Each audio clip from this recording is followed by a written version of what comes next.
Welcome to the Deep Insight Dialogue. We're your go-to for cutting through the noise, getting straight to what matters. That's the goal. And today we are plunging into something I think everyone finds fascinating, but often gets completely wrong. How to truly understand people. Mm. Have you ever met someone who just gets people? It feels like a superpower, right? It really does. They anticipate things, they spot when something's off, they understand motivations that aren't obvious at all. We're talking about, reading people like a book. Yeah, and it feels mystical. But here's the thing. It's not magic. It's actually a learnable skill. Okay. Like emotional intelligence or social awareness. Think about psychologists, FBI agents. They hone these skills. Right. So our aim today isn't just surface observation. It's about getting that deep insight, character, behavior, unspoken stuff, Yeah. so you can communicate better, build richer relationships, have those deeper dialogues. A deep insight dialogue, exactly.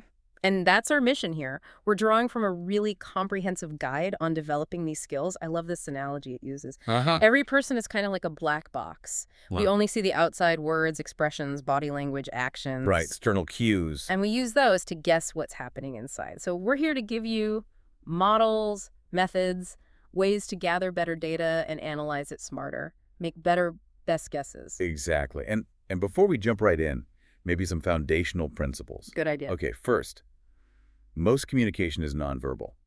Like 55% body language, 38% tone, words, only about 7%. Wow, only 7%. I know. Second, context is absolutely crucial. Look for clusters of signs, not just one isolated thing. Okay, no single tell. Nope. Third, you need a baseline. What's normal for this specific person? Right, because fidgeting might be normal for one person, but a huge signal for another. Precisely. And finally, self-awareness. You have to know your own biases, your projections, so they don't cloud your judgment. Makes sense. Essential groundwork. Yeah. And if you're curious where you stand now, the Simon Baron-Cohen Social Intelligence Test online is, well, it's a starting point. Okay, let's unpack this then. Why do so many of us think we're good with people, but, often miss the mark entirely? The big question. We all say, oh, I'm a people person. Then, bam, you realize you completely misread someone. It happens all the time. A lot of it is confirmation bias. We remember the wins, conveniently forget the misses. Guilty as charged. And other pitfalls, too. Like you see those online lists, 5 signs someone's lying, maybe looking up and left. I've seen those. But what if they're just looking at a leaky ceiling tile? Context. A single behavior means almost nothing in isolation. You need patterns over time. So no snap judgments based on one little thing. Definitely not. And culture matters hugely. Eye contact means honesty here, maybe disrespect somewhere else. Right, like Japan you mentioned. Exactly. Yeah. And the baseline, if someone's naturally bubbly, their smile doesn't mean they're super interested in you specifically. It's just them. That's their default setting. Yep. And maybe the biggest one, our own stuff, our fears, assumptions, past hurts, we project them. Understanding yourself is key to seeing others clearly. So it's less about instant reads, more methodical, data-driven almost. Building a theory, not jumping to conclusions. You got it. It taps into that theory of mind, our natural drive to model what others are thinking and feeling. We simplify, sure, but the goal is better guesses through better data. Okay, this is where it gets really juicy for me. Motivation. But why? Why do people do what they do? It always comes back to their underlying drives, conscious or not. And we've got some powerful models for that. Let's start with your own shadow. The shadow self. Okay. This is where we stash the parts of ourselves we don't like or accept pettiness, rage, fear, vanity. We push them down. Well, they don't disappear. Exactly. They leak out in subtle ways, Yeah. revealing deep stuff about character. Like the super strict student who goes wild later. Or the bully hiding insecurity. Classic examples. Understanding this brings compassion. You see the whole person. And it helps communication. See arrogance as a defense. You can connect differently. Connect to the vulnerability underneath. Yes. And watch out for shadow projection, blaming others for your own unwanted traits. Someone insecure calls others stupid. It's not about the other person. It's about them. So for you listening, ask, what are they portraying? What might they not want to admit? And how can you bring compassion into that deep insight dialogue? Now, while pleasure and pain drive a lot of daily choices, they don't fully explain big life choices or, say, altruism. Right, like dedicating your life to a cause. For that, we need Maslow's hierarchy of needs. That pyramid. Yes, physiological, safety, belonging. Love, esteem, Self-actualization. Motivation shift depending on where someone is. Basic needs first, then higher aspiration. Super practical. Like you wouldn't push someone in crisis towards self-actualization before they feel safe. Makes no sense, right? You meet them where they are. And another huge motivator, often unconscious, defending the ego. Protecting ourselves from looking bad or wrong. Yes. Leads to intellectual dishonesty, self-deception. Think of Fred, the diehard fan. Evidence piles up against his idol. But he refuses to believe it. Because his identity is tied to that admiration. Accepting the truth would shatter his self-image. The ego as a giant defensive porcupine. Great analogy.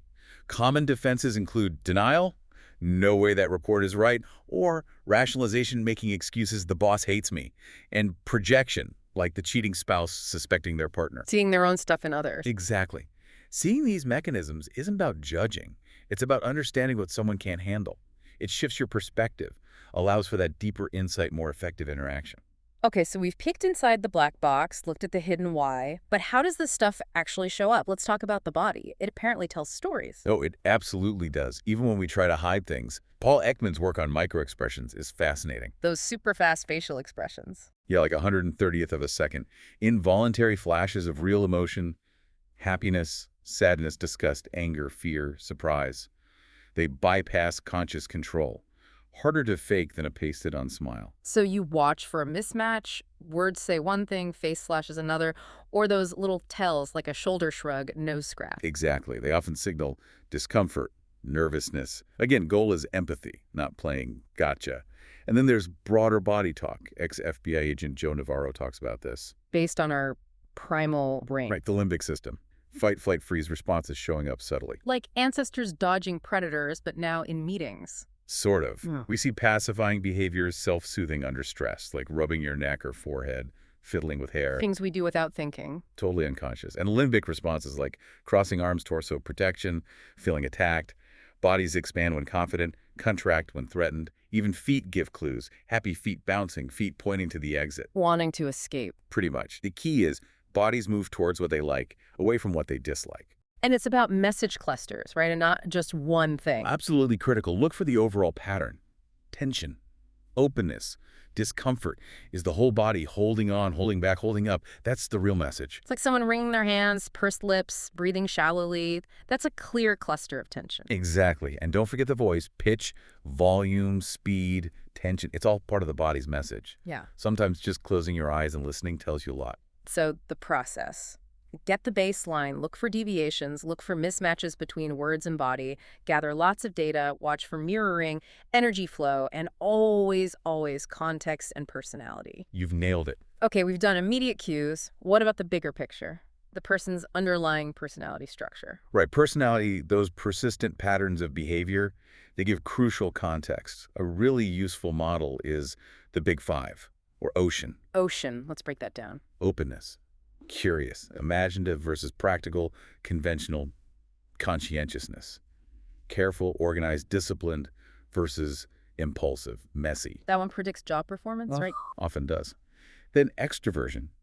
Outgoing, sociable versus introverted, preferring solitude. Agreeableness, kind, cooperative versus more detached. And neuroticism. Emotionally unstable. Anxious versus stable, calm.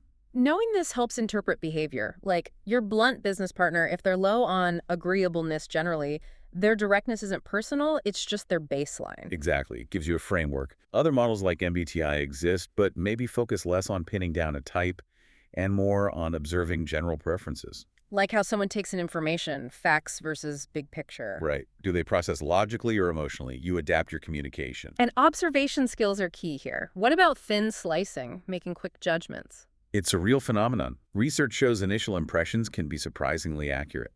Think experts identifying fakes or Gottman predicting divorce from brief observations. Wow. So trust your gut. Respect it, yes. But combine intuition with deliberate, smart observation. Look closely at everyday things, like the words people use. How so? Pronouns I versus we. Emotional language lots of hate or sick of might signal neuroticism. Even jargon, using it unnecessarily, can show insecurity. Vocabulary choices tell stories, too.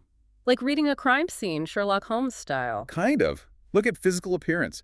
Clothes, identity claims, status, culture, personality.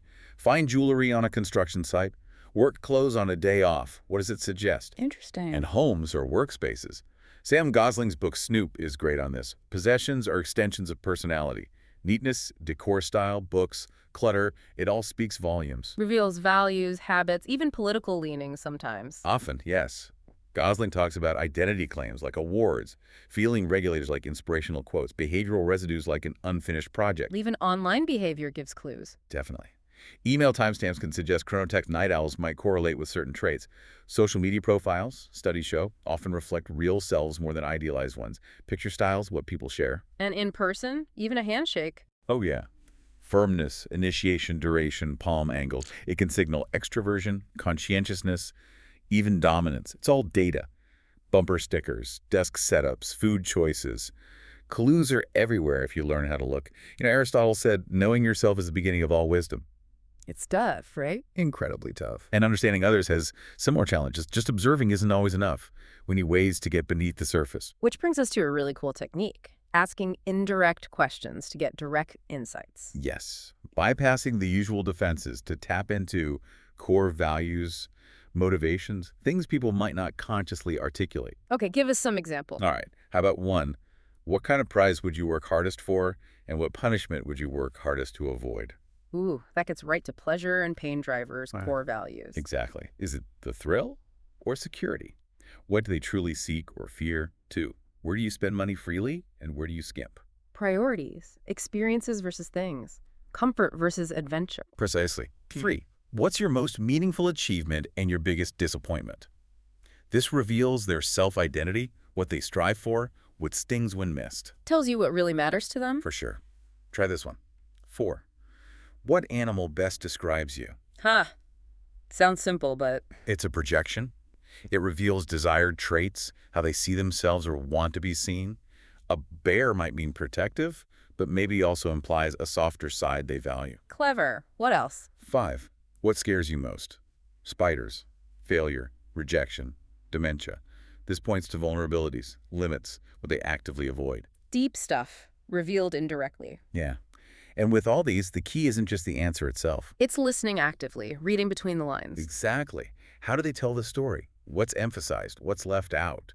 That's where the real deep insight dialogue happens, even if it's just internal for you. Okay, let's shift gears slightly. Sometimes it's not just about understanding, it's about detecting deception. Yeah. Self-protection. A practical, necessary skill sometimes, Yeah. but here's the kicker. Most people are terrible at it. Really? Even trained people. Studies show accuracy is often barely above chance. Liars adapt. There's no magic Pinocchio's nose. So what does work? Accuracy improves with a good baseline, spontaneous lies, not rehearsed, and real stakes involved. But mostly, it's about the conversation. Not just looking for tells. Less about tells, more about managing the interaction. Use open-ended questions. Let them talk first. Don't give away what you know. Let them fill the space. Right. Liars often give detailed initial stories but struggle with follow-ups or unexpected questions. Ask something random to throw them off. Catch them off script. If you spat a hole, don't point it out immediately. See if they dig deeper. With multiple people, truth tellers usually build on each other's stories. Liars often stick rigidly to their own script. Use surprise.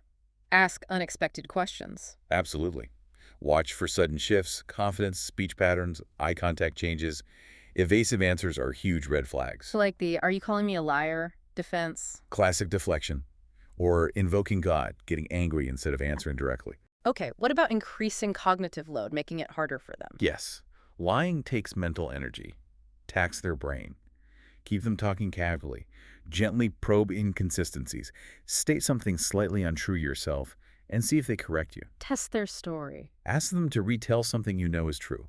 Compare the style. Repeat a minor detail incorrectly. Hint at consequences. Liars often show weird emotional disconnects, too cool, or faked emotions that feel off. Like the timing or intensity is wrong. Exactly. The effort of lying messes with genuine emotional expression. And watch for stress leaks, blinking, voice changes, slips of the tongue. So overall, stay calm, let them talk, look for inconsistencies in the story, emotions, body language, trust your gut, but verify. That's the strategy. It's not magic, it's method. So wrapping this up, Understanding people isn't a superpower you're born with. Not at all. It's a skill built from psychological models, sharp observation, and strategic interaction. We've covered motivations, nonverbals, personality, specific questioning techniques. All tools for gaining that deeper insight.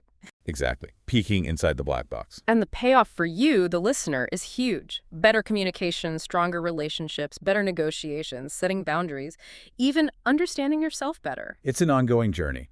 Always gathering data, always refining your understanding. So here's a final thought to leave you with. Think about someone you believe you know really well. After this deep insight dialogue today, what hidden motivation, subtle nonverbal pattern, or unacknowledged shadow part might you now be curious to observe more closely? What unexpected insight might that spark?